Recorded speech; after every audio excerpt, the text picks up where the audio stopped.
All right, how is everyone doing today? Good, I hope. Today I have some notes from some classes, and they range from beginning classes to very advanced classes. First, we'll start with a beginning class. If you are more advanced, I think it's a good idea if you stay for this. You don't have to, of course. You can wait for the more advanced classes that are coming up. This will probably take about a half an hour, I guess, to go through this. But the thing that I like to make beginners practice right away is making questions and giving negative answers, because even people who have progressed in English for many years make very basic mistakes with asking questions and giving negative answers because it's confusing in English. So I think you should always practice making questions and answers. So sometimes if I give this to even an advanced person, they have a difficult time with it, believe it or not. Maybe you can believe it. Maybe you've had this problem. Okay, so let's start with our beginning class, and then we'll move on to more advanced things. I always start with this little exercise where we have these three sentences, number 1, number 2, and number 3. And the first sentence is, yesterday was Wednesday, March 27th. And number 2 is, today is Thursday, March 28th. And number 3 is, tomorrow will be Friday, March 29th. So let's go back to number 1. And this is a listening exercise also. I'm going to ask you a question about number 1. And try to think about the answer. Is it yes or no? Was yesterday... Try to think about the answer. Whoops. Is it yes? Yesterday... Let me start over. Was yesterday Saturday? Was yesterday Saturday, March 27th? Was yesterday Saturday, March 27th? How will you answer that question? Can you make the question? Can you answer? And by the way, feel free, please, to write your answer in the comments. I'd love to see your answer. Or if you have questions about something. It makes it more interesting when you ask questions, so don't think that you're interrupting me. Let me ask the question again. Was yesterday, I think I said Saturday, was yesterday Saturday, March 27th? Answer no. No. No, yesterday. No, yesterday wasn't. No, yesterday wasn't Saturday, March 27th. No, yesterday wasn't March 27th. Yesterday was not. Yesterday wasn't. Yesterday wasn't Saturday, March 27th. Can you make a what day question? How would you ask a what day yesterday? How would you make that question?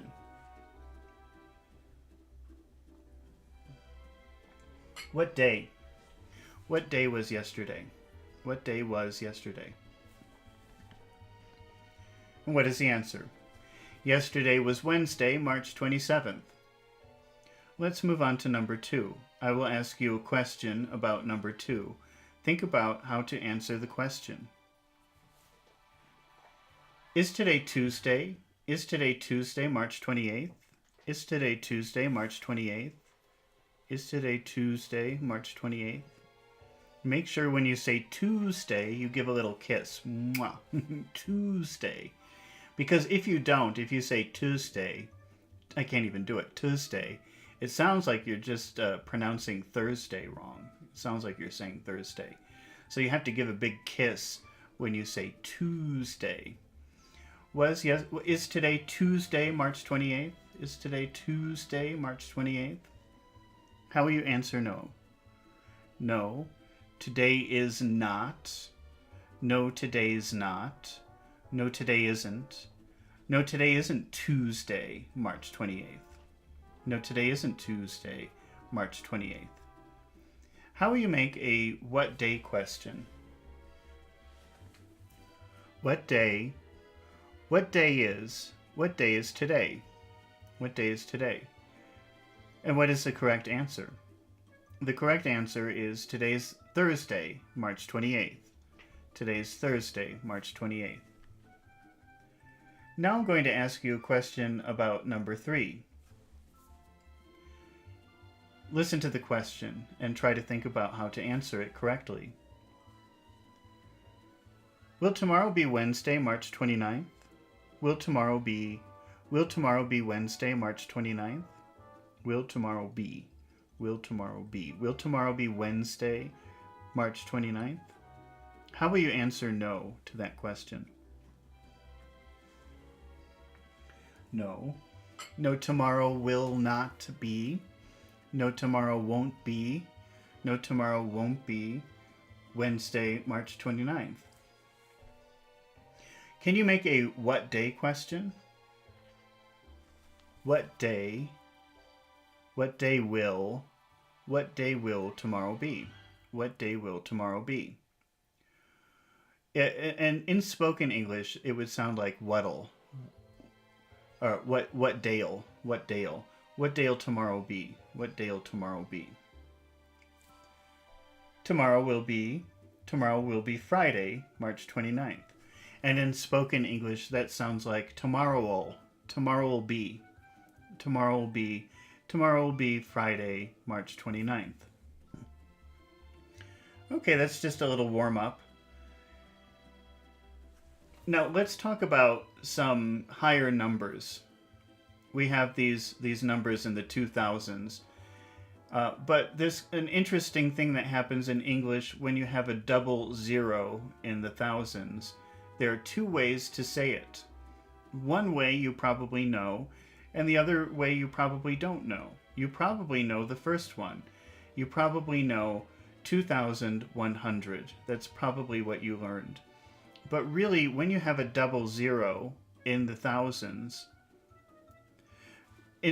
people normally would never say 2,100. What they would say is 2,100. So there are 2 ways to say this number. Any double zero in the thousands you can do this with. Let's practice going through this list. So we have 2,000. That's a triple zero. So there is no alternative way of saying that. That's 3 zeros. This is only for 2 zeros. And then we have the next number, 2,100. I almost said it. 2,100. But most of the time, people will never say that. They'll say 2,100. 2,100. What is the next number? Can you say the next number? It's 2,200. But when people are talking, they will never say 2,200. They will use the other system, and they'll say 22, 2,200, 2,200, 2,200. You don't have to pronounce the T at the end of 20. You can say 20, 2,200. What is the next number? That's 2,300, 2,300. But you'll never hear that when people are talking, because we prefer to say 2,300, 2,300, 2,300. What is the next number on the list? It's 2,400, 2,400. But in spoken English, you would probably hear 24, 2,400, 2,400. The next number is 2,500. How will you say that in typical spoken English? 2,500, 2,500. How about the next number? It's 2,600. And what would be a more typical way of saying 2,600? 26, 2,600, 2,600. Now, the next number is 2,700. But in spoken English, how would you probably say that? 27, 2,700, 2,700. The next number is 2,800. Can you guess how to say that in typical spoken English? That would be 2,800, 2,800. Finally, we have 2,900. How would you say that? That would be 2,900. Okay, now we'll go through some very basic sentences. We're using irregular verbs, and we're going to practice using the past and the present and the future. We're going to practice making negatives and asking questions with that. So here's our first sentence, which is, Mike buys a new car every year. This is in the present, which means all the time, happens all the time. So that's why we say every year, because it's a regular thing that he does. Mike buys a new car. Mike buys a new car. Mike buys a new car every year. How would you ask a yes/no question with that sentence? Mike buys a new car every year. Make a yes/no question. Does Mike? Does he? Does he? Does he buy?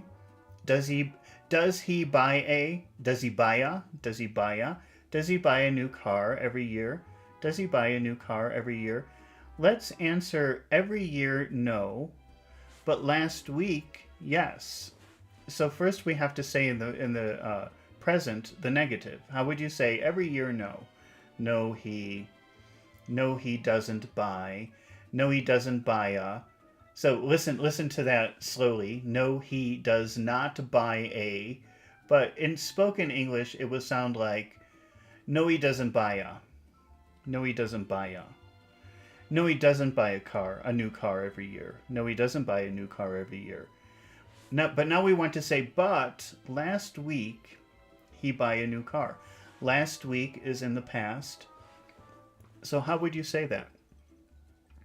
But last week he bought. This is an irregular verb. Bought. Last week he bought a new car. He bought a new car. Last week he bought a. That's how it sounds in spoken English. Last week he bought a new car. So no, he doesn't buy a new car every year, but last week he bought a new car. Can you try to say all of that? It's pretty long, but this is how you become more fluent, by practicing saying a lot of things at once. No, he doesn't buy a new car every year, but he bought a new car last week. Oh wait, I think I messed that up. Let me say that again. No, he doesn't buy a new car every year, but last week he bought a new car. Okay, our new sentence is, he bought a new car last week. He bought a new car last week. How will you ask a yes/no question with that sentence? Did he buy a? Listen to how that sounds in spoken English. Did he buy a? Did he buy a? Did he buy a? Did he buy a? Did he buy a new car last week?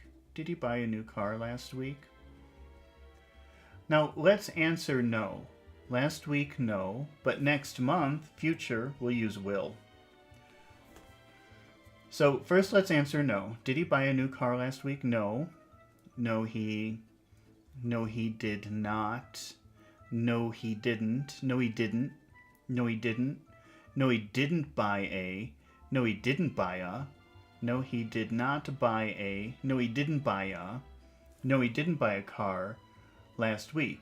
But how will you tell me, using will for the future, how will you tell me but next month by?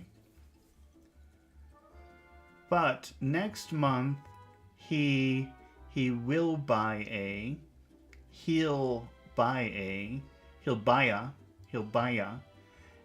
a new car. Next month he'll buy a new car. No, he didn't buy a new car last week, but he'll buy a new car next month. Can you try to say all of that together? No, he didn't buy a car last week, but he'll buy a new car next month. I'm getting confused. It's hard for me too. Okay, so now we have our new sentence, which is, he will buy a new car next month. Try to repeat that. He will buy a new car next month. He will buy a, he'll buy a new car next month. He'll buy a new car next month. How will you ask a yes-no question with he'll buy a new car next month? Will he buy a? Will he buy a? Will he buy a? Will he buy a new car next month? Will he buy a new car next month? How will you answer no to that question? No. No, he will not. No, he won't. No, he won't. No, he won't buy a. No, he won't buy a. No, he won't buy a new car next month. And now let's make a when question. No, he won't buy a new car next month. So now let's say, well, okay, when? When buy a new car? When? When will he? When will he buy a? When will he buy a? When will he buy a? When will he buy a? When will he buy a new car? When will he buy a new car? And let's answer tomorrow. He will buy a. He'll buy a. He'll buy a. He will buy a. He'll buy a new car next month. Or, sorry, tomorrow. He'll buy a new car tomorrow. He'll buy a new car tomorrow. Okay. All right, let's do a new sentence. Here's our next irregular verb, and we're starting with the past this time. Lisa hid the present last night. Lisa hid the present last night. That's the verb to hide. Hide, hid, hidden. Lisa hid the present, the gift. Lisa hid the present last night. How will you ask a yes-no question with that sentence? Did she? Did she hide the? Did she hide the? Did she hide the? Did she hide the present last night? Did she hide the present last night? How will you answer no? Let's answer no to that question. No, she. No, she didn't. No, she didn't hide the. No, she didn't hide the present last night. No, she didn't hide the present last night. Now let's add a but. Let's add a big but. But tonight, so I don't know where you are right now, but let's imagine that's the future. How will you say, using will as the future, how will you say she hide the present tonight? She will hide the. She'll hide the. She'll hide the present. She'll hide the present tonight. She'll hide the present tonight. She will hide the present tonight. She'll hide the. She'll hide the present tonight. That's our new sentence. She will hide the present tonight. How will you ask a yes-no question with that sentence? Will she? Will she hide the? Will she hide the present? Will she hide the present tonight? Will she hide the present tonight? Let's answer tonight, no. But every Christmas, yes. So first let's answer no. No, she will. No, she will not. No, she won't. No, she won't hide. She won't hide. She won't hide the present tonight. But every Christmas, so this is a regular thing. That's why we're going to use the present, because it's every Christmas, all Christmases. But every Christmas she hides. Every Christmas she hides the present. Every Christmas she hides the present. No, she won't hide the present tonight, but every Christmas she hides the presents. Okay, so our new sentence now is she hides the present. Well, I guess we should make that plural. She hides the presents every Christmas. She hides the presents every Christmas. How will you make a yes-no question with that sentence? Does she? Does she hide the? Does she hide the presents every Christmas? Does she hide the presents every Christmas? How will you answer no to that question? No, she doesn't. No, she doesn't hide the. No, she doesn't hide the presents. No, she doesn't hide the presents every Christmas. No, she doesn't hide the presents every Christmas. Let's make a how often question. How often? How often does she hide the? How often does she hide the presents? How often does she hide the presents? Oh, I don't have an answer here. Oh well, we'll skip the answer for this one. I can't think of any answer for that. Let's move on to number 3. Here's our new sentence, which is, John will speak to his teacher tonight. John will speak to his teacher tonight. Speak to his, speak to his, speak to his, speak to his. John'll speak to his teacher tonight. That's how it sounds in spoken English usually. John will speak to his teacher. He'll speak to his teacher tonight. He'll speak to his teacher tonight. Can you make a yes-no question with that sentence? Will he? Will he speak? Will he speak? Will he speak to his? Will he speak to his? Will he speak to his teacher tonight? Will he speak to his teacher tonight? Let's answer tonight, no, but always, yes. So first let's say no. Will he speak to his teacher tonight? No, he won't. No, he will not. No, he will not. No, he won't. No, he won't. No, he won't speak to his teacher tonight. No, he won't speak to his teacher tonight.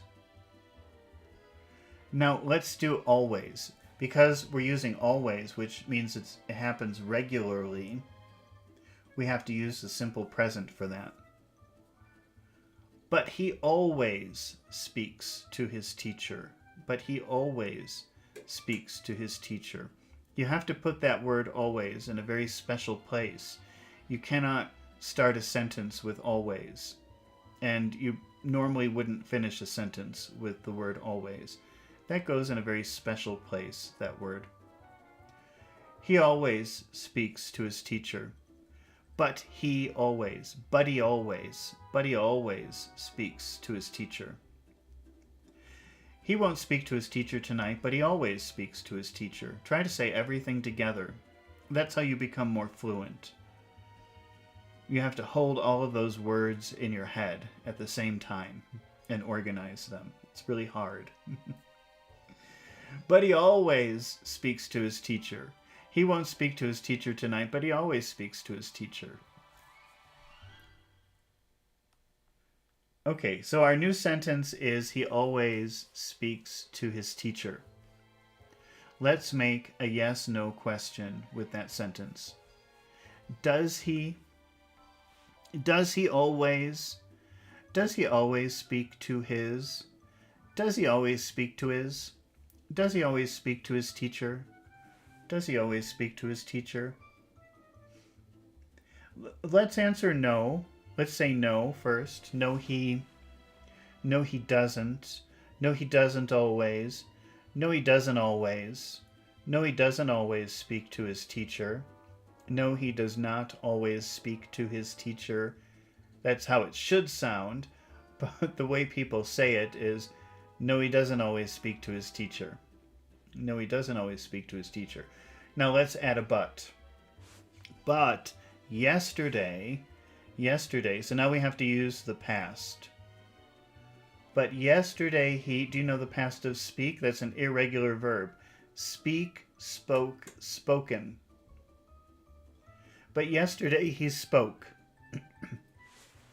But yesterday he spoke to his teacher. Yesterday he spoke to his teacher. Yesterday he spoke to his teacher. That's our new sentence. He spoke to his teacher yesterday. He spoke to his teacher yesterday. How will you ask a yes-no question with that sentence? Did he speak to? Did he speak to? Did he speak to his teacher? Did he speak to his teacher yesterday? Let's answer no. No, he did not. No, he didn't. No, he didn't speak to. No, he didn't speak to his teacher yesterday. Let's make a when question. When speak to teacher? In the past. This would be in the past. When did he speak? When did he speak to his teacher? When did he speak to his teacher? And let's answer last week. Last week. He spoke to his teacher last week. He spoke to his teacher last week. All right, let's practice another sentence using an irregular verb. Here's our sentence. Mary drives to work every morning. Mary drives to work every morning. How will you make a yes/no question with that sentence? Does she? Does she drive? Does she drive to work? Does she drive to work every morning? Does she drive to work every morning? Let's answer no, but this morning, yes. So, I don't know where you are watching this, but let's use the past. It's afternoon here.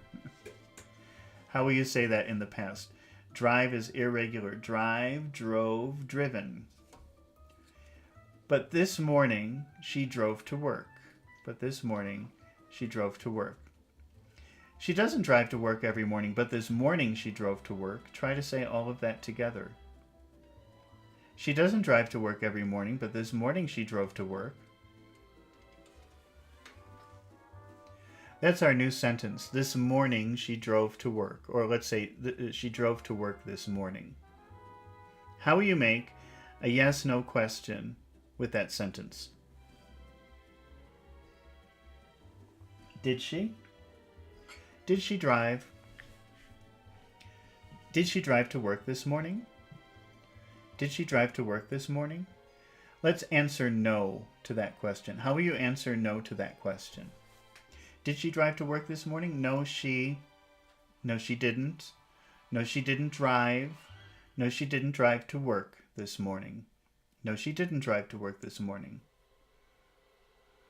Now let's add a but. But tomorrow morning, yes. How will you say that in the future using will? But tomorrow morning, yes. She will drive to work. She will drive to work tomorrow morning. She'll drive to work tomorrow morning. She didn't drive to work this morning, but she'll drive to work tomorrow morning. Try to say all of that together. That's how you become more fluent.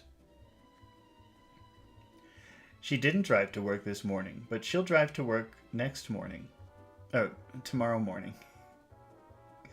Okay, our new sentence is, she will drive to work tomorrow morning. She'll drive to work tomorrow morning. How do you ask a yes/no question, a basic question with that sentence? She will drive to work tomorrow morning. Will she? Will she drive? Will she drive to work tomorrow morning? Will she drive to work tomorrow morning? And let's answer no. No. No, she will not. No, she won't. No, she won't drive to work tomorrow morning. No, she won't drive to work tomorrow morning. How do you make a when question with that sentence? When will she? Or in spoken English, when'll she? When'll she? When'll she drive? When'll she drive to work? When'll she drive to work? And let's answer on Friday. So that's Friday in the future. She will drive to work. She'll drive to work. She'll drive to work on Friday. She'll drive to work on Friday. Okay, one more. Here's our final sentence, and then we're going to move on to some more advanced English. Mark will run in the park later. Mark will run in the park later. And when you're saying a name, you can combine that with the word will. It's not something that you should write, but it sounds like this. Markle, like Angela Merkel. Mark will run in the park later. Mark will run in the park later. Or we can use he'll run in the park later. He'll run in the park later. How will you make a basic yes/no question with that sentence? Will he Will he run? Will he? Will he run? Will he run in the park later? Will he run in the park later? How do you answer no to that? No, he. No, he will not. No, he. No, he. No, he. No, he will not. No, he won't. No, he won't run in the park later. No, he won't run in the park later. Okay, but now let's add more information. Let's add a but. But most mornings. Most mornings. That's something that's very regular because it's almost every morning. So we have to use the simple present for this. But most mornings he runs. Most mornings he runs in the park. No, he didn't run in. No, he won't run in the park later. But most mornings he runs in the park. Can you try to say all of that together? No, he won't run in the park later. But most mornings he runs in the park. Okay, that's our new sentence. He runs in the park most mornings. He runs in the park most mornings. How will you make a yes/no question with that sentence?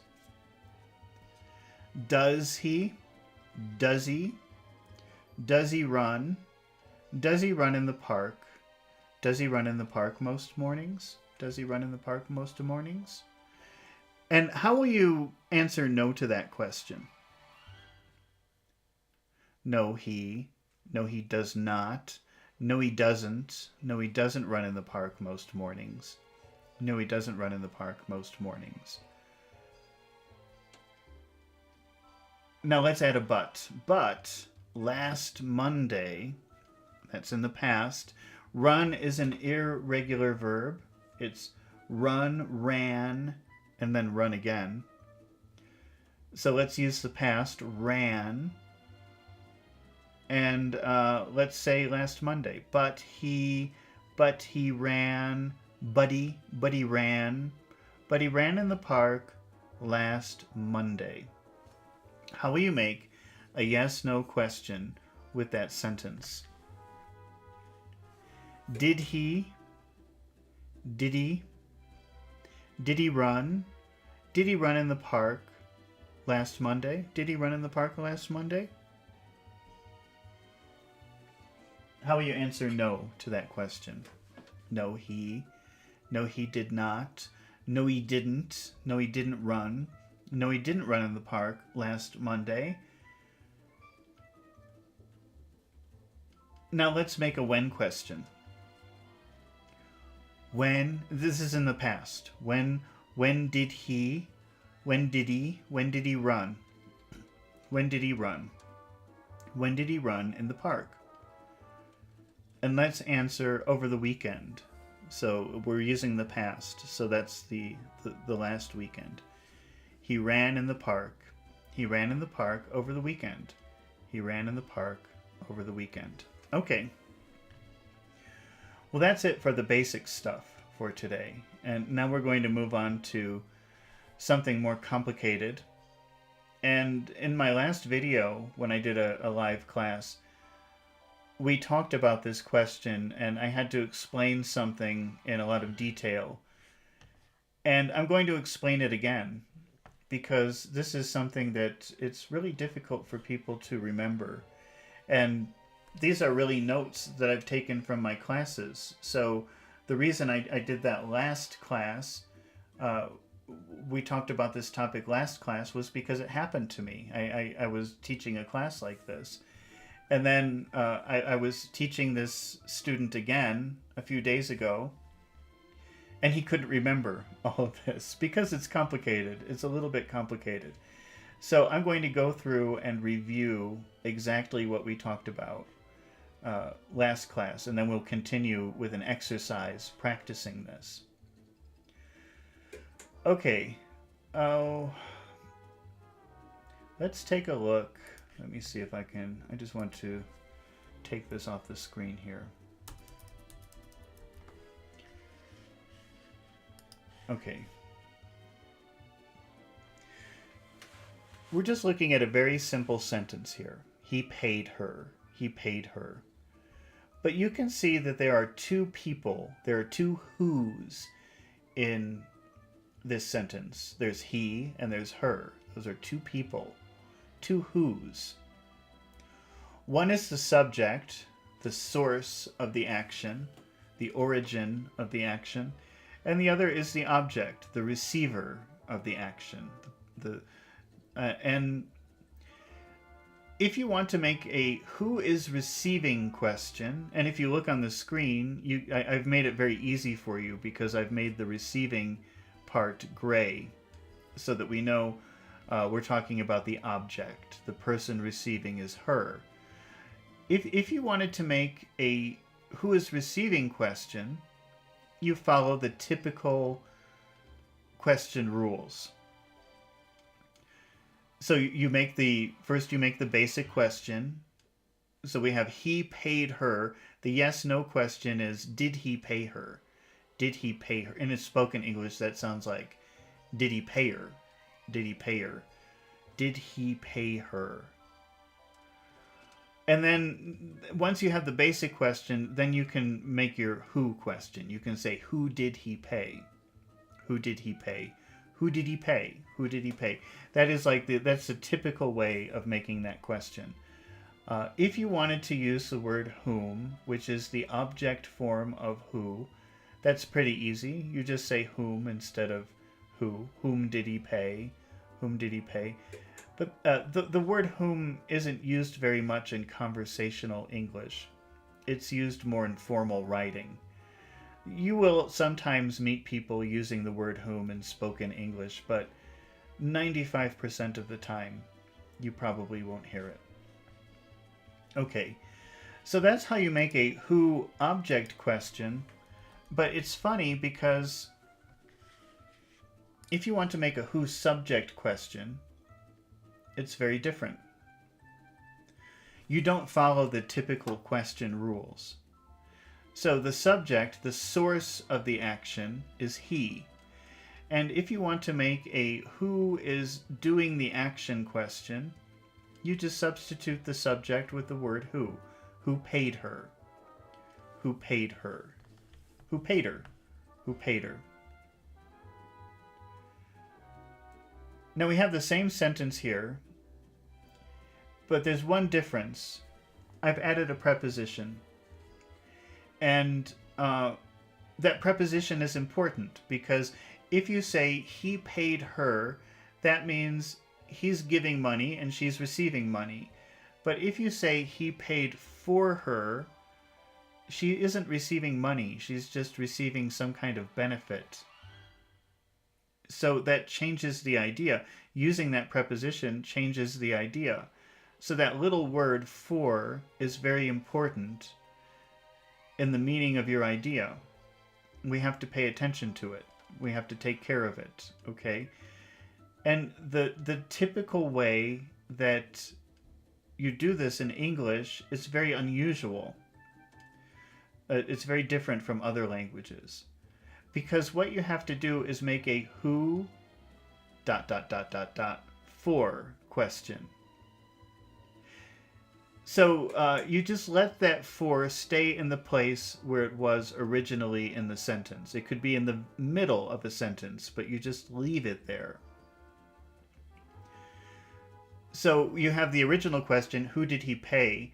But if you have the word for, you have to say, who did he pay for? It's very strange. Who did he pay for? And some people will tell you that's wrong. If you look in a grammar book, they'll say, oh, you can't end a sentence with a preposition. But this is how most people would ask that question. And what those people would want you to do is use the whom form and say for whom. And this is very similar to other languages. So probably in your language, whatever you're speaking, it's more similar to this unusual way to ask the question, this formal way. For whom did he pay? You can do it that way if you want. It sounds a little bit unusual. All right. So we're talking about prepositions. Okay. All right, so that's a review of who subject, who object questions. Kind of complicated, but let's practice using it now. Let's put that into practice.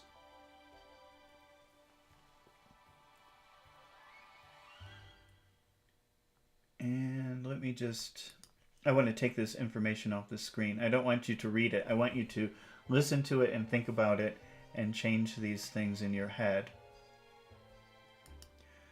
Okay, so we have a sentence, and actually I'm going to say the sentence. Well, I think I have to, I'm sorry, but I have to take like a 1 minute break. I'll be right back. Where's my be right back screen?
All right, we're back. Sorry about that. All right.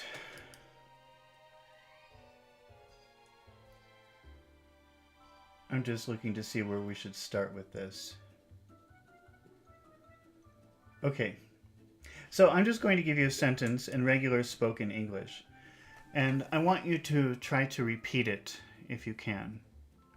If you're somewhere between intermediate and advanced, you should know all of these words. These are not fancy words that we're using here. Here's the sentence. He backed up the claims. He backed up the claims. He backed up the claims. Oh, wait.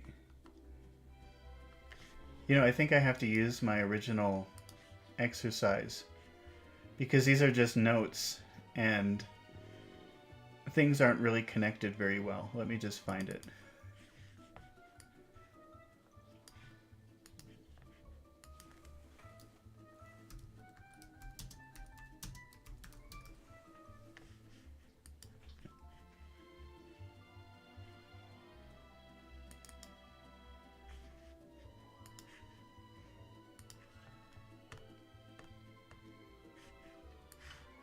Because these phrases are all taken apart and I don't have the full sentence. Okay, but I don't want you to look. All right, here we go. Here's the full sentence. It's pretty long. It's intentionally confusing, okay, because I'm going to ask you to do things with it. Here's the full sentence, and I want you to try to repeat it if you can. They backed up their claims to the committee with data from last year. They backed up their claims to the committee with data from last year. So if you are an intermediate to advanced level student, you should know all of these words very easily. So if you don't understand what I'm saying, that's a problem, because it's just regular spoken English. They backed up their claims to the committee with data from last year. Let's go. We'll divide this into like 3 parts. Here's the first part. They backed up their claims. They backed up their claims. They backed up their claims. What am I saying? Can you repeat what I'm saying? They backed up their claims. They backed up their claims. That is, I think I have that here. Oh, I have the full sentence. I don't want you to see the full sentence. I'll say it slowly. They backed up their claims. And we got into a conversation about the pronunciation of the word claims because this is a Spanish speaker. He was from Argentina. I just want to move this down.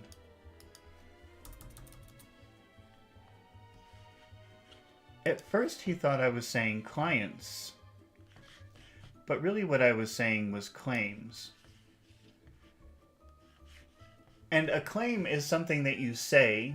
Well, it could be. It has several different meanings, but it's something that you say, but you don't have any evidence. Let's just review the pronunciation of these two words. Number one, if you can see on the screen, number one is clients. It has two syllables, two very clear syllables. The first syllable is cli, and the second syllable is iens.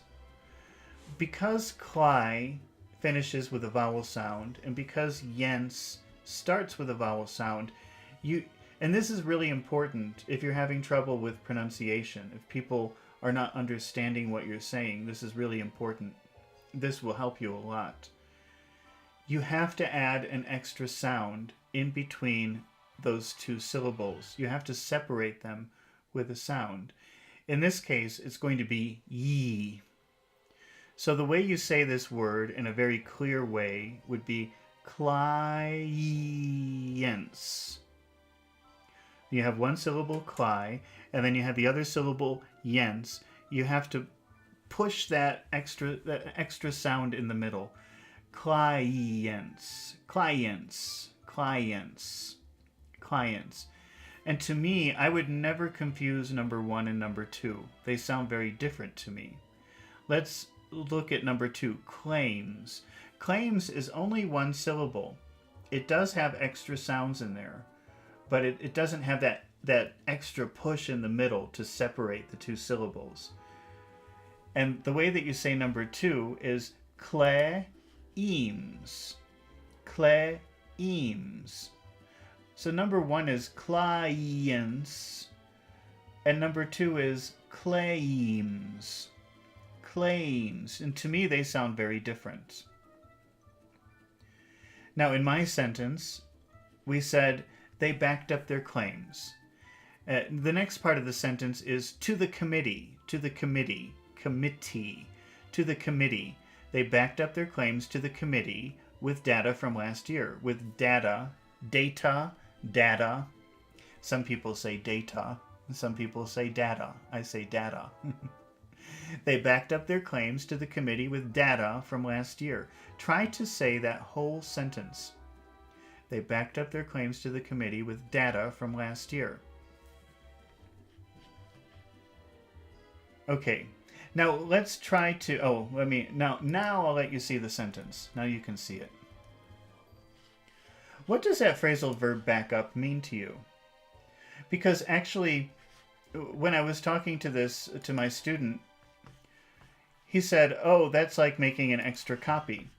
And I understood why he thought that, because that's very common, especially in the IT field, to make a backup copy of something. But what backup really means is support. So the reason it's called a backup file is it's a support file. It's something extra in case of an emergency.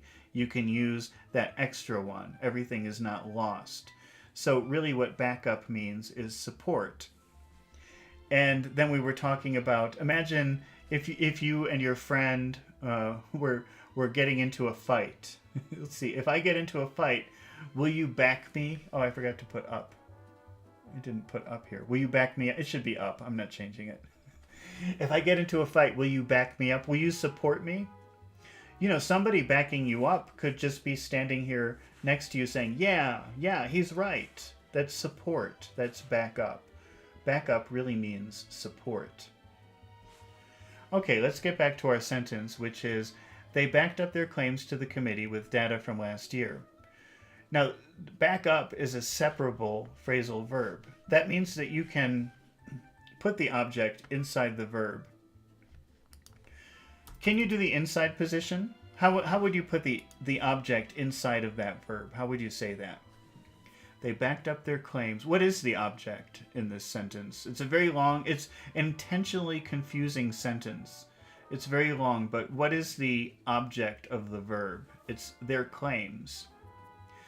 Put that inside the verb and say, they backed their claims up.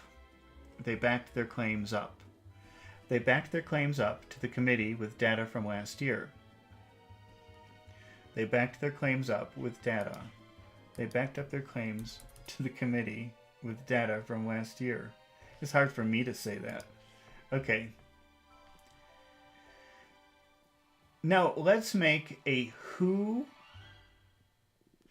object question. Who object? Who object?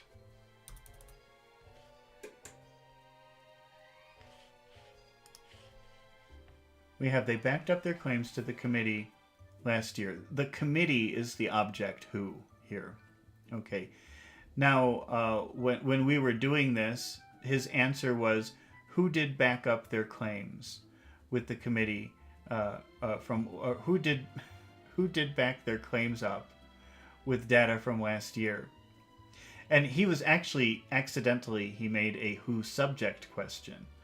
We don't want to know who's doing the action. We want to know who's receiving the action. So we want to ask about the committee. We know they are doing the action. And this was difficult for him, especially because it was such a long, confusing sentence. So what I asked him to do was start with a yes-no question. How do you make a yes-no question with they backed their claims up to the committee with data from last year? Did they? Did they back up? Or did they back their claims up? Did they back their claims up? Did they back their claims up to the committee? Did they back their claims up to the committee with data from last year? Okay.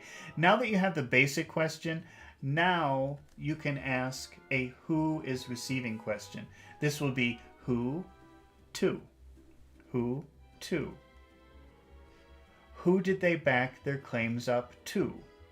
Who did they back their claims up to? It's really complicated. It's really hard. Even a lot of advanced people would have difficulty with this. Who did they back their claims up to with data from last year? And it's funny because you have three prepositions up against each other. You have up, to, with. So the best thing to do is to pause. Who did they back their claims up to with data from last year? You have to put in a little pause to make it sound nice. Who did they back their claims up to? There's a little pause there, with data from last year. Okay, now if you wanted to be formal, or maybe if you're writing something, instead of using the who to form, you might want to use the to whom form. To whom sounds very fancy if you talk like that. Most people wouldn't do that. But if you wanted to, you could make it the question like this. To whom did they back their claims up? To whom did they back their claims up with data from last year?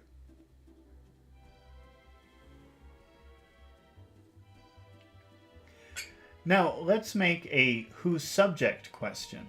We've done the object. We've asked about who's receiving.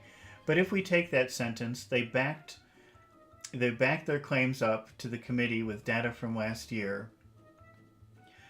Ask about who is doing the action. Who backed their claims up? See, it's different, but it's very easy because you just substitute the subject with the word who. Who backed their claims up to the committee with data from last year? All right. Let's move on to our next sentence. So what I'm going to do is I'm going to say this sentence, and I want you to listen, and I want you to try to repeat it. And If you can't repeat it, that's a problem because it shows that you're having some difficulty with fluency or maybe listening. But if you are intermediate to advanced, you should understand all of the words that I'm saying. You should know these words. So let me say the sentence and see if you can repeat it. This is like a test to see how well you can listen to English, or how well you can manipulate all of those words around in your head. She'll bring up some important issues with the director of the department next week. She'll bring up some important issues with the director of the department next week. She'll bring up some important issues with the director of the department next week. Okay, probably most people have a difficult time hearing all of that and saying all of that. So let's start with just the first part of the sentence, which is, she'll bring up some important issues. She'll bring up some important issues. She will bring up. She will bring up some important issues. She'll bring up some important issues. She'll bring up some important issues.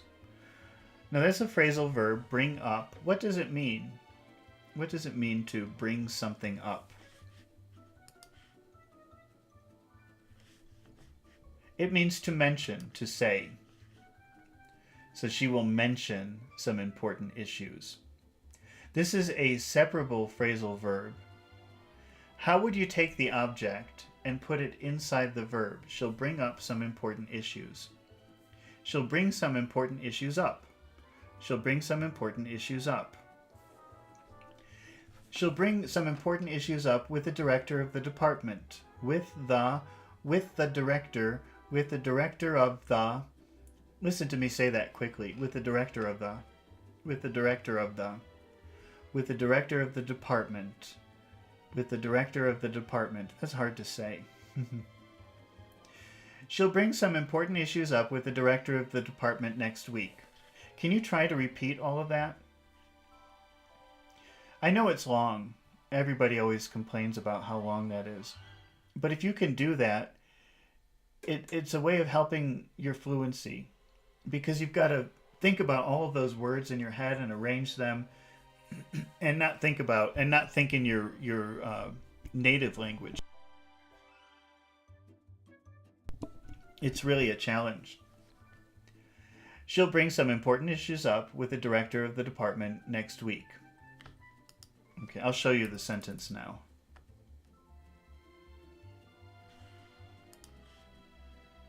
She'll bring some important issues up with the director of the department next week. How will you make a who subject question with that sentence? Remember, if you're making a who subject question, that's different. It's very easy to make this question, but it's different from your typical question. You just change who, she to who. You just change the subject to who. Who will bring some important issues up? Or who'll bring some important issues up with the director of the department next week? All right, so that's easy. Now let's try the hard one, the who object question. Now our sentence is, she will bring some important issues up with the director of the department next week.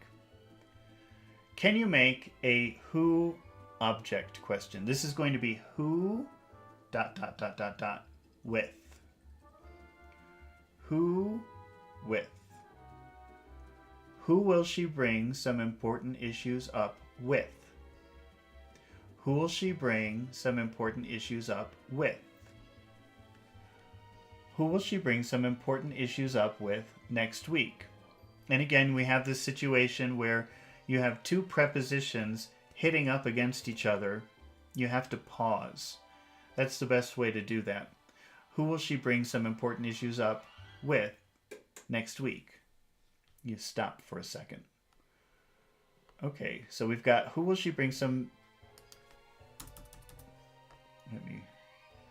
I don't want you cheating and looking at the answers. So we have who will she bring some important issues up with next week? Okay, now let's try the with whom way of doing it. How would you make the same question but use with whom? With whom will she bring some important issues up next week? And to me that sounds very strange. I don't like it. But technically it's more correct to say it that way. It's very unnatural though. With whom will she bring some important issues up next week? Okay. Now let's try some reported speech. How would you add they asked us? They asked us.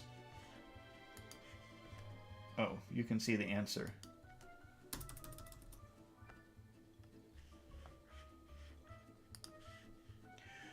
When you're doing a reported speech question, or reported speech anything, normally you would change will to would, and you have to not use the question form anymore.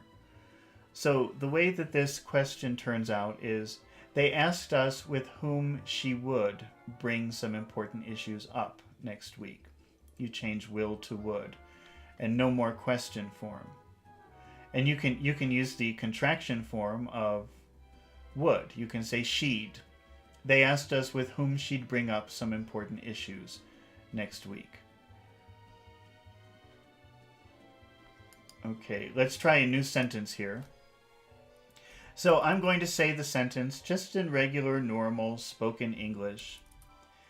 And I want you to try to repeat it. And again, these are words that if you are intermediate to advanced, you should know these words. So you should be able to understand what I'm saying. And if you can't understand what I'm saying, then either you have a problem processing all of the words together, or well, that's probably your problem. So try to repeat what I'm saying. You should know all of these words. Here's the sentence. We checked out new innovative products with the purchasing department. We checked out new innovative products with the purchasing department.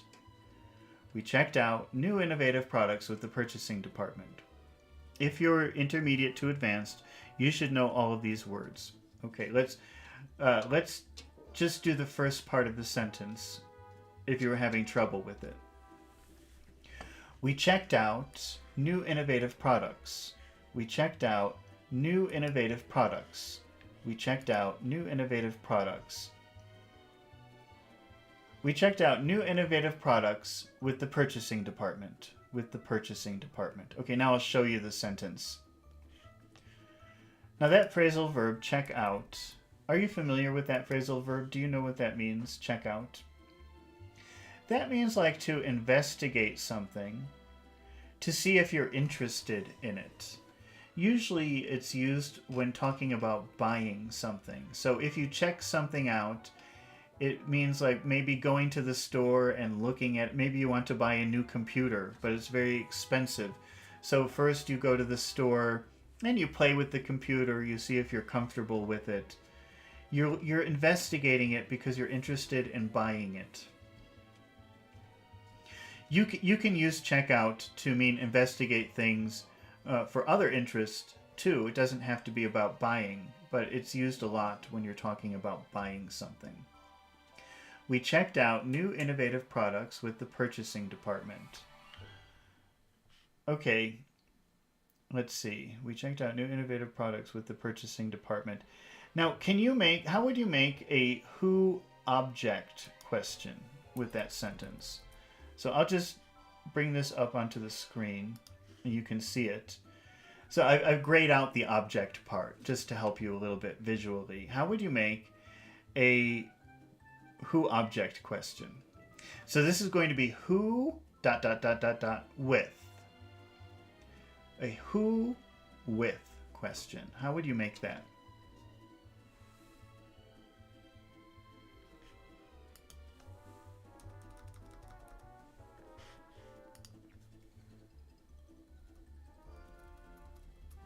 Okay, the answer is, who did we check out new innovative products with?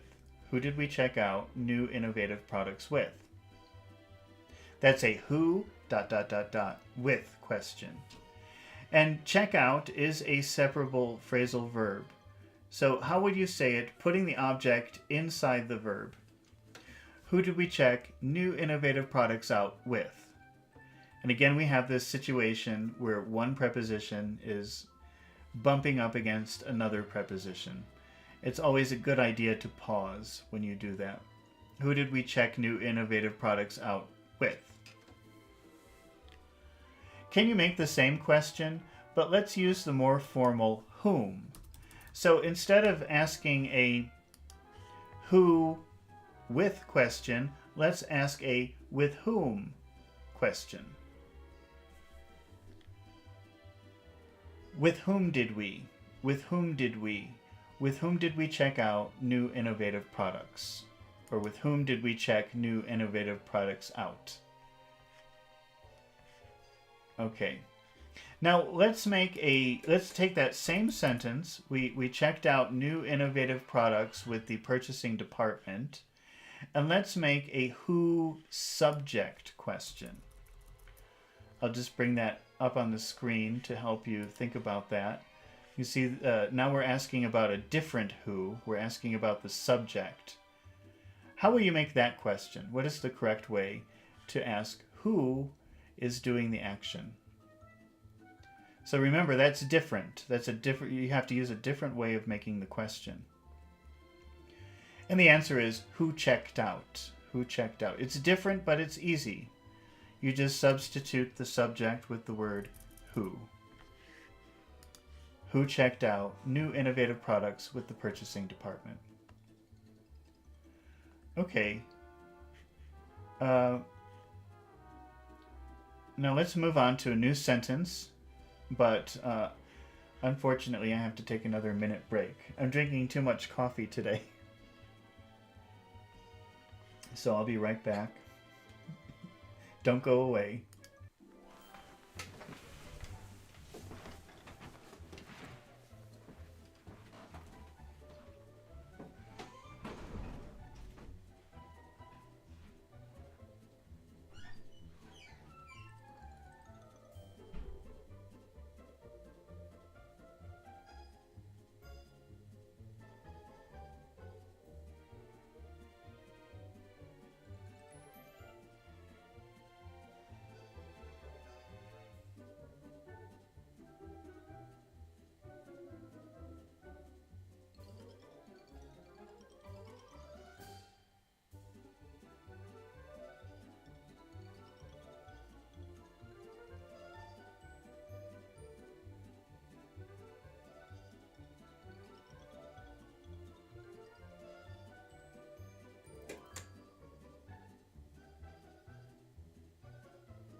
All right, I'm back. Sorry about that.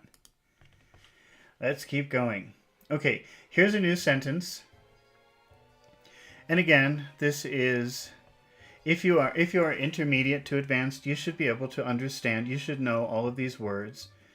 So if there's a problem, it's a problem with your listening comprehension, which should be fixed and can be fixed if you follow these steps that I'm giving you.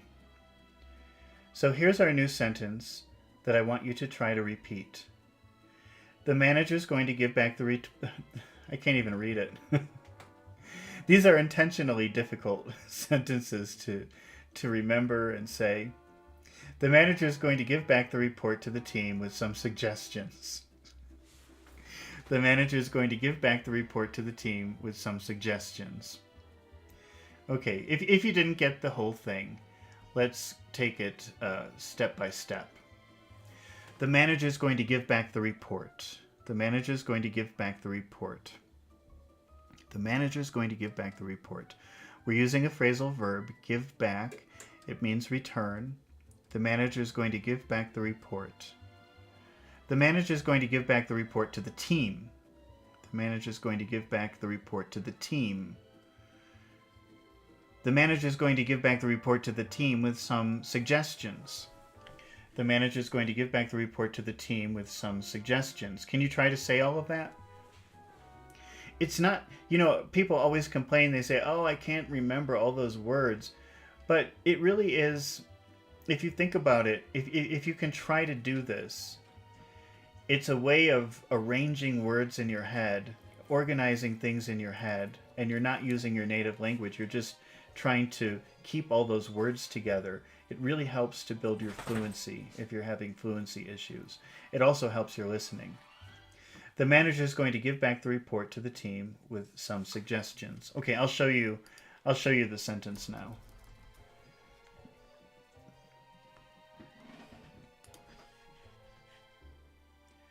The manager is going to give back the report to the team with some suggestions.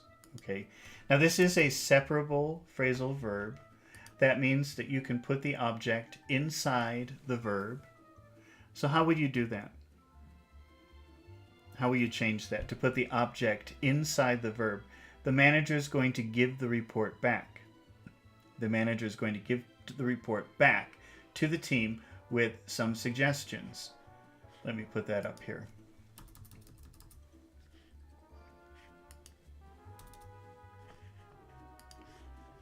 So that's the inside position. The manager is going to give the report back to the team with some suggestions. Now let's make a who subject question. Let me bring this up for you. So we want to make a question about who is doing the action, not who's receiving, but who's doing.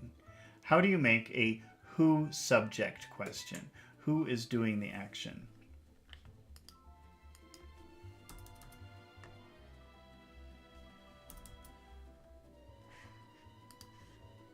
Who's going to give back the report to the team with some suggestions?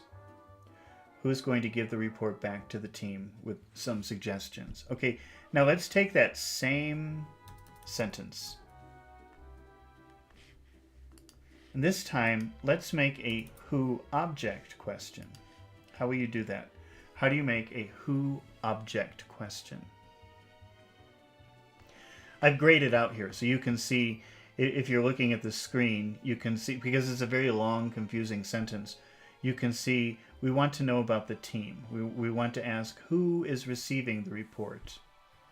And it's a team. So this is going to be a who ... to question. Who to? Who to? Let's look at the answer.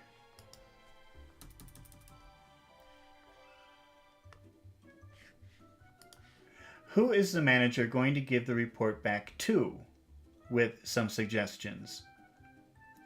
Who is the manager going to give back the report to with some suggestions? That's very different from most other languages. It's a very weird thing. Okay. But you could also use the formal whom. You could, instead of making a who to question, you can make a to whom question. How will you make that question? To whom? To whom is the manager going to give the report back with some suggestions? Okay, we won't do the reported speech part. Let's just move on to the next sentence. Let's see. Okay, so I'm just going to say the sentence now. And again, I think that if you're intermediate to advanced, you should know all of these words probably. Oh wait, I'm showing you the answer. I don't want you to see the answer. Okay, here's the sentence. Just listen, try to repeat, try to build your fluency, try to build your listening skills. She can work out a new deal with the distributor before next month. She can work out a new deal with the distributor before next month. You should know all of those words. So if you can't understand me, that's a problem. But we can fix it now. We'll take it step by step. She can work out a new deal. She can work out a new deal. Work out a new deal. She can work out a new deal. She can work out a new deal. Work out is a phrasal verb, and it means to fix a problem, to solve a problem, to fix something through work. So it's like a negotiation. Maybe you know that Beatles song, "We can work it out, we can work it out." They're talking about a relationship that's having problems, and they're saying we can fix this relationship. We can do the work that we need to do to fix the relationship. If you know that song. If you don't, I can't think of another song that has that. But so if you're working out a new deal, that means you're negotiating a new deal. It's going to take work to fix this, to make this deal. She can work out a new deal with the distributor. Try to say that. She can work out a new deal. She can work out a new deal. She can work out a new deal with the distributor, with the distributor, with the distributor, with the distributor, with the distributor. She can work out a new deal with the distributor before next month. Before next month. Try to say everything. She can work out a new deal with the distributor before next month. Okay, now I'll show you the sentence. She can work out a new deal with the distributor before next month. All right. Now this is a separable phrasal verb. That means you can put the object inside the verb. Can you do that? Identify the object and put it inside the verb. She can work a new deal out. She can work out a new deal. She can work a new deal out. She can work a new deal out. She can work a new deal out with the distributor before next month. She can work a new deal out with the distributor before next month. I'll just put that up here so you can see it. She can work a new deal out with the distributor before next month. Okay, now let's ask a who object question. Who object? So I'm just bringing this up, and I've identified the object for you. That's the gray one. Okay, so we want to know who is on the receiving end of this verb. The distribute. How will you make that question? That's going to be a who with question. Who with. How will you make that question? Who can she? Who can she work?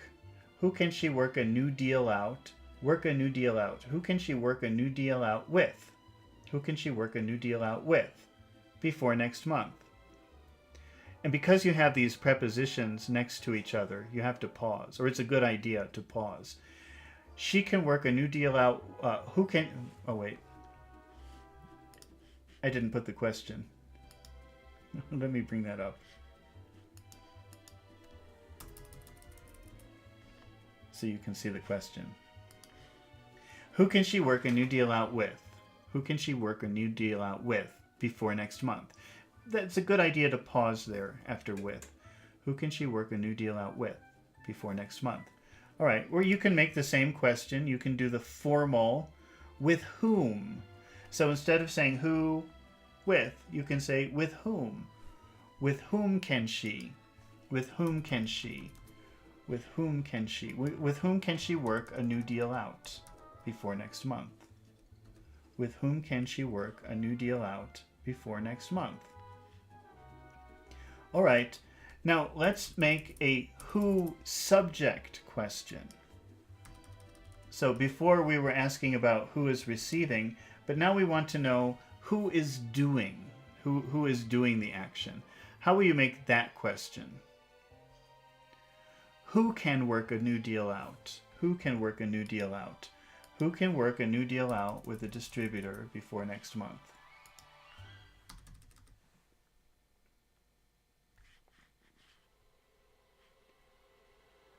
Okay.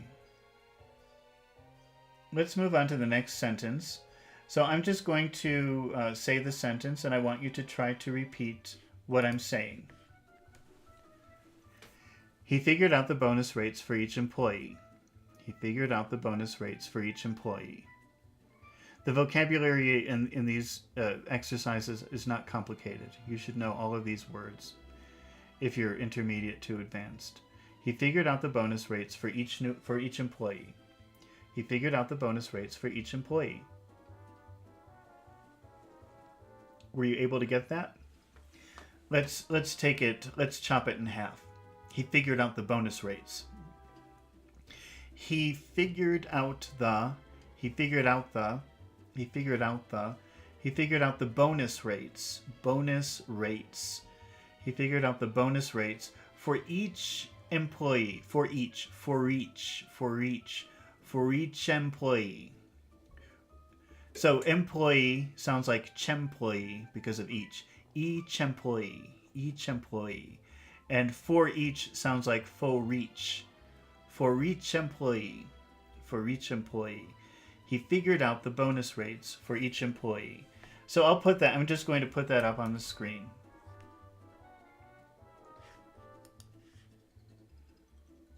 He figured out the bonus rates for each employee. Now, when I was doing this, my student, he thought I said figure out, present.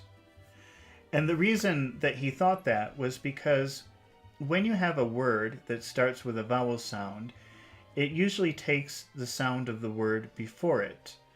So, in each case you hear figure, but if it's in the present, it would be figure out. But if it's in the past, it would be figured out. So what you really have to listen for is what starts the word out. Because in number 1, it's route. In number 2, it's doubt. And to me, they sound very different. Number 1, figure out. Number 2, figured out. But to him, they sounded very similar. Okay, he figured out the bonus rates for each employee, and this is a separable phrasal verb. So how would you put the object inside the verb? How would you do the inside position for that? He figured the bonus rates out. He figured the bonus rates out for each employee. He figured the bonus rates out for each employee. Then we had a pronunciation issue with the word rates, because when he said it, it sounded like he was saying number 2, rights. And they are very similar words. The only difference is that when you say number 1, it starts with re. So you're pushing out, you're saying eh. There's air coming out of your throat, re. And then eats. So that's re, eats, rates, rates. But number 2 is ra. That's also, I think, ra, re. Well, I think re you push out, but ra you don't push, you swallow air when you say ra. It goes down, it doesn't go up. It goes ra. It goes down. Number 1 goes out, rates. Number 2 goes down, rights. Can you try to say number 1, rates, and number 2, rights? Very different, but also very similar. All right, so he figured the bonus rates out for each employee.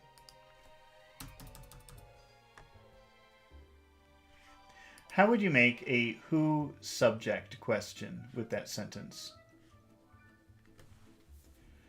So I've got some help here for you. I've identified the subject for you. We want to know who's doing the action. How will you make that question? Who figured out the bonus rates for each employee? That's pretty easy. It's just different from your typical question, but it's pretty easy to do. Who figured out the bonus rates for each employee?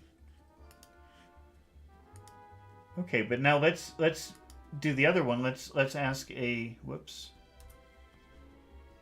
Let's ask an object question. We'll ask an object question.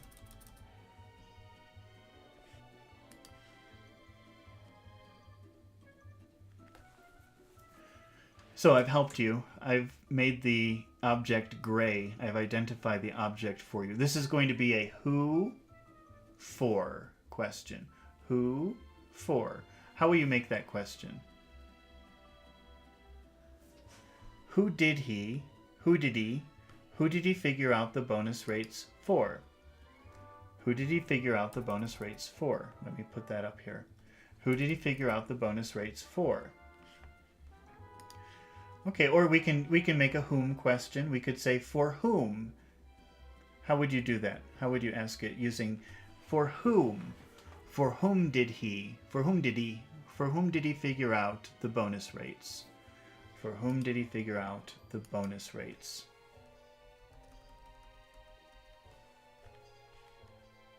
Okay. And that was the end of our who-whom class. And then, let's see. The next class was mostly about pronunciation. So this is going to be all about pronunciation. Maybe there'll be some vocabulary in here. I don't remember. But mostly this is about, and so this is kind of interesting. The first thing is pretty interesting because these words seem very different. Number 1, quality, and number 2, culture. I don't remember which word he was saying, but it sounded like the other word. He was Turkish. This is a Turkish guy. And, but let's just go through the pronunciation. Because I think a lot of people maybe would have a difficult time pronouncing number 1. Listen to all the sounds in number 1. If we say it really, really slowly. Qual. Qual. That's ooh-ah. Ooh-ah. Quale. And that first sound is very long. It has a long duration to it. Qual. Qual. And then the second syllable, the second vowel sound has a very short sound. So it's quale. Quale. Long and then short. Quale. And then T, that's also pretty long. Quality. Quality. With my accent, I say quality. Quality. Quality. Also, number 2 has some complicated sounds in it. Let's take a look. First, we have cull. Cull. What do you think about that vowel sound in the beginning? That seems pretty short. Cull. Cull. But then when we get to the next sound, it's a very complex sound. Cure. Cure. Culture. Culture. So that first one's short, cull. But the second one's long and complicated. Cure. Culture. Culture. Culture. Culture. Quality. Culture. Okay, I don't remember how he was pronouncing it. That was confusing. So I could, because to me they seem like such different words. Okay, but then we come up against this next word, visual. And I think this is I'll write it the way it's spelled. Visual. This is a word that a lot of people have a hard time with. This always happens when you have syllables where one syllable finishes with a vowel sound and the next one starts with a vowel sound, because people don't know how to deal with that in English. And so they say something like visual or something like that. It depends on what language you speak. But it's a very complicated sound. It's visual. Visual. Visual. That big U in the middle, most people don't do that. So it sounds a little bit strange when they say the word. Visual. There's a big oo in the middle that you usually miss when you're learning English. And the same problem happened when we talked about the word museum. We were reading an article, just focusing on the pronunciation as we went. The next word is museum, and that has a lot of complicated vowel sounds in it. So it's hard for people to pronounce it. The first syllable, mew. It starts with a smile and it finishes with a kiss. Mew. You see that? I start with a smile, mew, and it finishes with a kiss. Mew. A lot of people say moo. People learning English say moo, museum. But it's not. It's mew. Start with a smile, finish with a kiss. Mew. And the next vowel sound is also very complicated. It's several sounds together. Z-yum. And again, most people learning English, they don't put that extra push in the middle that you need to separate the two syllables. So most people learning English will say museum, museum, or something like that. It depends on which language you're coming from. But it isn't museum, it's museum. Museum. Museum. Museum. That's how it sounds when you say it quickly. Museum. Museum. But you have to practice slowly at first until you get used to doing that, until it becomes a habit to do that.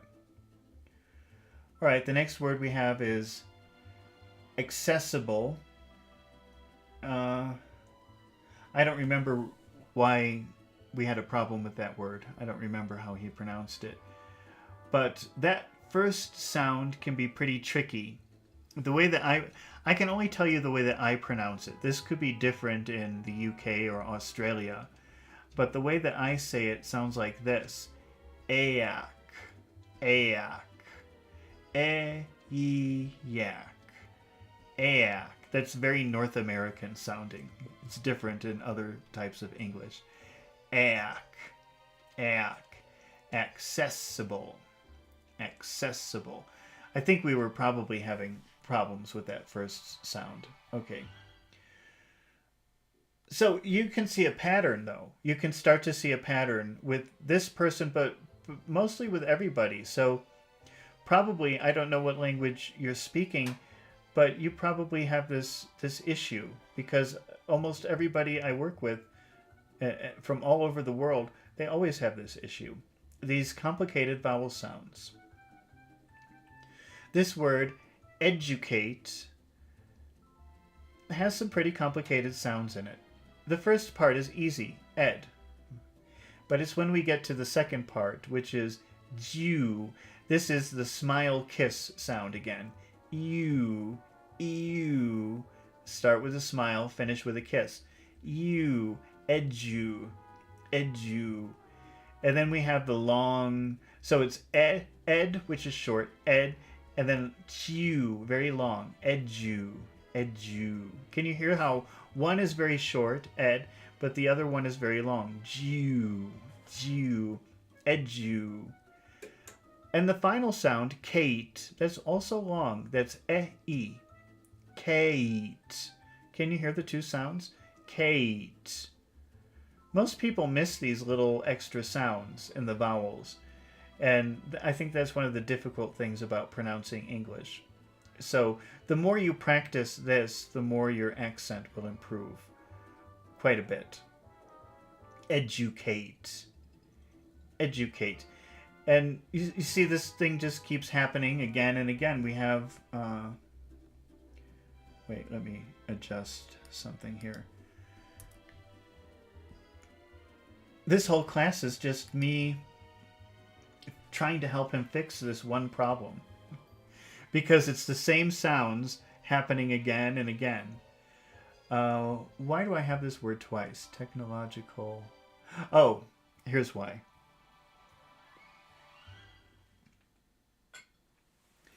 Let's just look at the vowel sounds of this word first.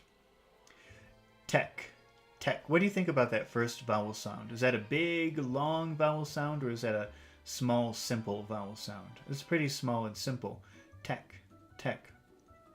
What about the next vowel sound? No. No. That's really like two sounds. It's O-oo. no, no, techno, techno, techno. So it goes short, long, techno, techno. Can you hear how one is very short and simple and the other one is very long and complicated? Techno. What about lad, lad, lad, lad, ah? I guess that's pretty short, right? That's not too long. Technolad. Technolodje. Technolodje. Technolodje. Is that long or short? Che. Che. That's short. Technolodje. Cool. Now I'm just looking at the last syllable. I'm trying to remember our conversation. Okay, let's try to say it like number one. And notice that I put an H at the end of that syllable.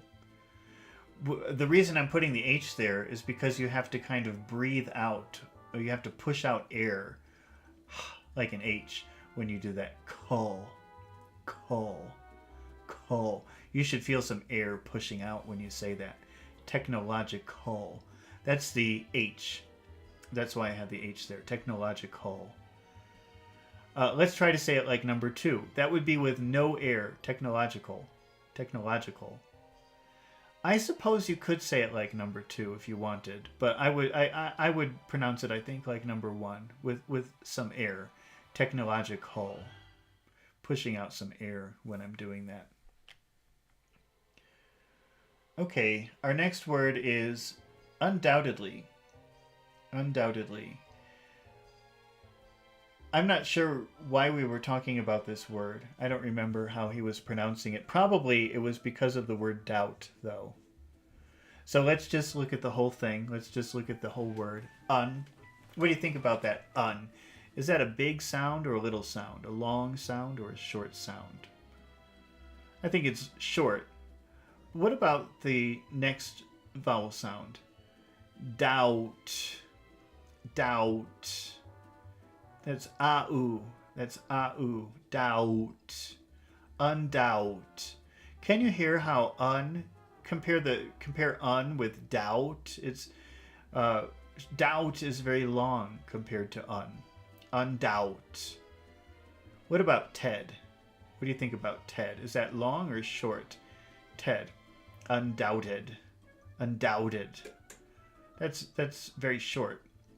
So you've got short, long, short. Undoubted. Undoubted. Undoubtedly. And that final ly. That ly at the end of a word is always long. I have a lot of Ukrainian and Russian students. And people who speak Portuguese from Brazil. And they have a very hard time making that final E sound. They always want to say ugh. So a Russian or Ukrainian or Brazilian would say undoubtedly, undoubtedly, something like that. But it's lee, it's big and long, undoubtedly. Can you hear that? It's short, long, undoubtedly. It seems like a little thing, but if you pay attention to this, I guarantee you that you will be very impressed at how well you are understood suddenly. It's true. Because I've been working with people doing this for a long time. And I always see such a big improvement when we practice like this. So it might be annoying and hard work, but if that's what you want to do, improve your pronunciation, this is really a key, one of the big keys. So you can expect to see more classes like this. I hope you don't hate them. Okay, let's take a look at... We were reading an article about a museum. So a curator, in case you don't know, a curator is like the person in charge of the collection of the museum. They decide what should be displayed or what the museum should purchase to show people. But it's funny because we were talking about curator, but it sounded like he was saying a different word. It sounded like he was saying creator. So we had to look at the difference between those words. I just want to write this out. the actual spelling of the word. I have like my little phonetic system, but I don't have the actual word written, so let me just write that for you. Okay. So the first word, curator, it has some pretty complicated sounds. We have our smile kiss sound, cure, cure. Start with a smile, then you finish with a kiss. Cure. Then you have to reverse. Ray, ray. You start with a kiss and you finish with a smile. Ray, ray. Cure, cure, cure. Those are both really long sounds. Cure. So it's smile, kiss, kiss, smile, right? Cure, cure, curator. And that final sound, what do you think about that final sound at the end? That's a very short sound. Der, der. Curator, curator, curator. Now let's take a look at the second word, which is creator. So he wanted to say curator, but it sounded like he was saying creator. So let's look, let's see, we've got I don't know why I put an E here. That should be like an I.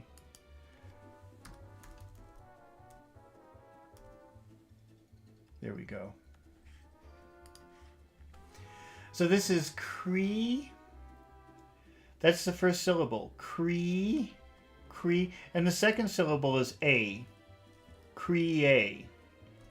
But in English, when you have this situation of one syllable finishing with a vowel sound and the next syllable starting with a vowel sound, you have to give an extra push of sound in the middle because you want to separate the two syllables. So people learning English usually say something like creator, creator, because they don't put that big push in the middle, so it should sound like this: creator, creator.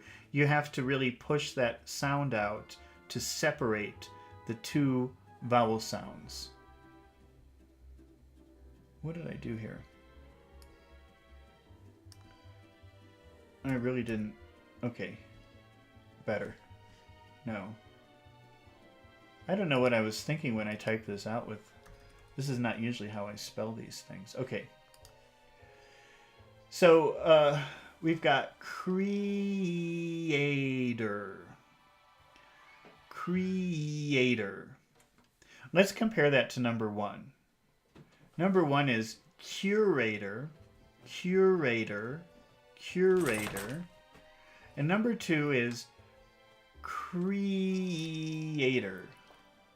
Creator.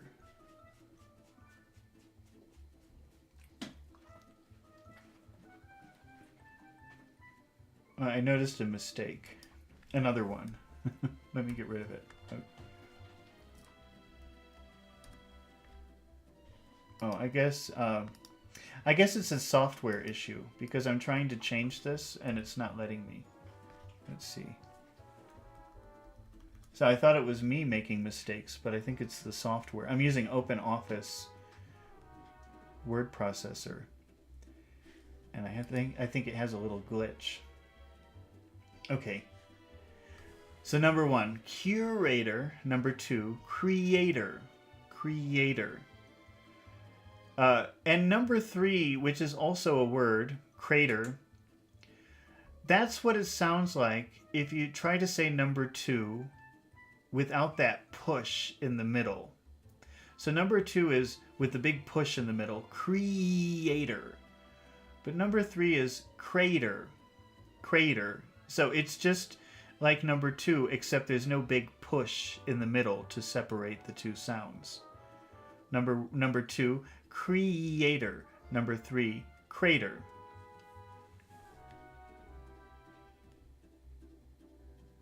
Okay, let's see. We've got the medium has become more important to dumb down. We talked about this phrasal verb, to dumb something down. which means to explain something in a simple way. If you know the word dumb, it's a synonym for stupid. So if you call someone dumb, you're saying that they're stupid. And to dumb something down as a verb, a phrasal verb, it means that you are explaining something in a simple way to someone because you think they're stupid or they won't understand if you try to be too complicated. It's kind of insulting to use that. If you're dumbing something down, you're essentially calling the other person stupid. Oh, and then we had this example. If you think about like talking to a child, maybe a child asks you, "Why do people die?" You could give them a respectful answer that respects their intelligence. Well, all living things end at some point. That would be like a respectful way of explaining something in very simple terms. But if you dumb something down, you explain it to them in a way because you don't think that they're intelligent enough to understand it. So maybe a dumbed down way of explaining why do people die would be, oh, because God misses them so much, he calls them back. That's kind of an example of dumbing down. Then we talked about this word trivia. To trivialize something means to make something seem small or unimportant. And trivia means small, unimportant things. And then just as an example of what trivia is, I went to ChatGPT and I said, give me some trivia. So these are just some examples of trivia. We'll look at a few of these just to get an understanding of what that really means. So trivia can be important, but or interesting, but not important. So honey never spoils. Honey never goes bad. That's trivia. Hey, did you know honey never goes bad? The shortest recorded war in history was between Britain and Zanzibar on the 27th of August, 1896. Zanzibar surrendered after 38 minutes. It's trivia. It's kind of interesting. Oh, the shortest war in history. But it doesn't change your life. It's not very important to know that. That's what trivia is. If you use trivialize as a verb, it means that you think that what the other person is saying is not important. You don't care about what the other person is saying. It doesn't matter to you. It's not important to you. And then we use this example. He's a doctor, so we used a doctor example. Patient, doctor, my head hurts. Doctor, I'm sure it's fine. Let me look at your pulse. So the doctor just ignores the patient's complaint, and that makes the patient angry. Like, what? You don't think that what I'm saying is important? Maybe the patient would say, why are you trivializing my complaint? Why are you making it seem small and unimportant? That's what it means. Okay. So that was the end of that class. And then we moved on to another very advanced student. She's a university professor. So she has a very big vocabulary, but she's Korean, so she has some pronunciation issues. So we'll just go through the best way to pronounce these words. I'm not sure, I don't remember why we were talking about unexpected or what she was doing wrong with those words, but let's just go through the pronunciation of them. Because I think the letter X sometimes could be pretty difficult for people to say inside of a word. So this is unexpect. These are all short. Unexpect. Those are all short vowel sounds. Unexpected. Unexpected. They're all short. Except the final ly that's got to be long. Unexpectedly. Unexpectedly. Unexpectedly. Yeah, I think it must have been an issue with the sound of X, because our next word is external. External. I think Koreans maybe have a hard time with X sounds. I think she says like external or something like that, something weird. But it's external. So that ek again is very short. Stern. I think normally E is a very short sound, but the stress here is on that syllable, so you make it longer. External. And that no is very short. So it's short, long, short. External. Okay, the next issue that we had was with two different words here. They should not sound the same, but when she was saying them, they sounded the same. So we had to talk about what the difference was between these two words. I'm just bringing that up here. Okay, she wanted to say retail, but the way that she was pronouncing it was retell, which means tell again. Listen to the second syllable sound in number 1. Retail. It's that thing that I've been telling you about. This comes up. So in the first conversation we had, that was about a Turkish guy. But this is a Korean lady, and she has the same problem. Everybody has this problem. I mostly work in Mexico with people who speak Spanish. They always have this problem. I can't think of any language learning English that does not have this problem. You have to, when a syllable finishes with a vowel sound and another syllable starts with a vowel sound, you have to push in the middle to separate them. If you don't, it doesn't sound right, and it could be difficult to understand the word. So that we have one syllable, te, and then we have another syllable, eel. You have to put something in the middle to separate them. Retail. You have to, it may be uncomfortable, but you have to put that extra sound in there. If you don't, we run into this problem. She's saying number 1, but it sounds like she's saying number 2. It sounds like retell. The way she says it, it sounds like retell, but it's not retell. You have to put a big push in there. Retail.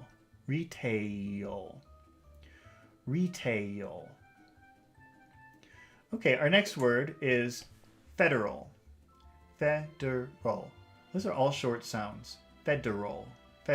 I don't remember why we had that word in there. Okay, next word. So now this is interesting because these are the same problem sounds for the Turkish student. Is also causing problems for the Korean student. I think in general, these sounds are difficult for people learning English to pronounce. So let's go through this word, technology. The first syllable, tech. What do you think about that? Is that short or long? Tech. That's short. What about na? Techna. That's short. What about the next sound? Load. Oh, that's long and big. So it's short, long. Technolo. And the final syllable is also very long. Technology. Techna, short. Low, G. Technology.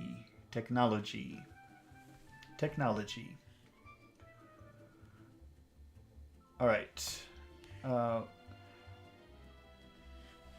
I don't know. I think the next word, this is a word she always has problems with.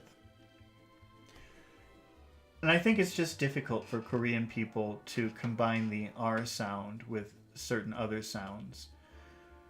But let's take a look at how you should pronounce this.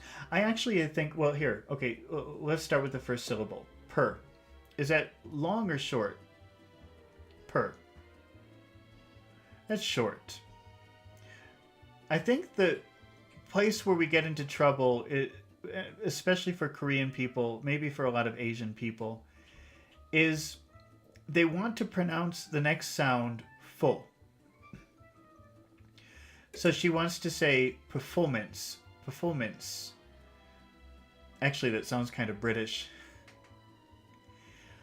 But if you add that ooh, which you should, I think you should say four.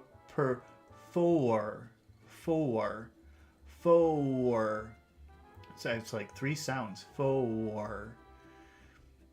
You have to add those extra sounds if you want to pronounce the R. Because if you put a very pure O in front of an R, it becomes very difficult to say the R. I think that's maybe because in the UK, they probably would say full, performance, but then they don't pronounce the R. The only way to pronounce the R is if you make it extra long. Or,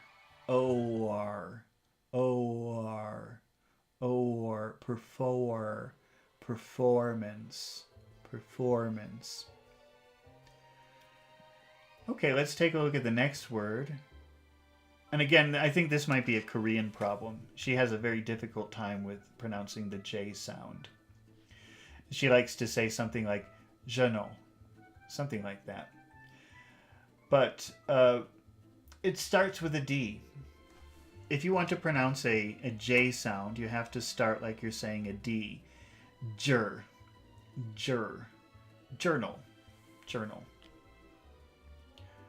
Okay. The next word pair, I don't remember which word she was saying, but it sounded like the other one. And there are a lot of differences between these two words. Prefer. What do you think about those vowel sounds? Are they long or short? Prefer. Those are short. Prefer. Those are very short. But I think Korean people get confused with P's and B's and F's. I'm not very familiar with the Korean language, so I don't know why that confusion exists. But if you want to say a P, you have to give like a big explosion of air. Pr. There's a lot of air. You're spitting out air. Pr. And that happens with the next syllable too. Pair. There has to be a big explosion of air when you say that. And you have to push your lips together. I think an F is a P, but you don't spit out the air. Prefer. You let it go out very slowly. Prefer. But when you say prepare, you're really spitting it out. It's disgusting. And the vowel sound is different. Pair. Prepare.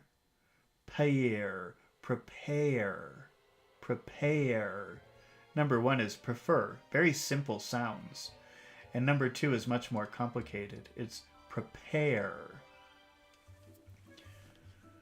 Okay, we've got the word valuable. Again, this is the same thing. It happens over and over again.